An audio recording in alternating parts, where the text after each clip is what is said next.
ఏడేడు జన్మాల బంధాలతో ఈనాడు నీడు పండించనా మరి తయారయ్యే ఉన్న వయ్యారంగా సయ్యత్తు ఒళ్ళోకి వాలంగా చూసుకొచ్చానమ్మా చూడు ఉత్సాహంగా చిన్నారి వన్నెల్ని ఏలంగా ప్రతిక్షణం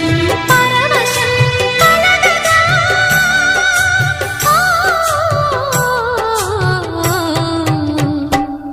మనసా పలకవే మధుమా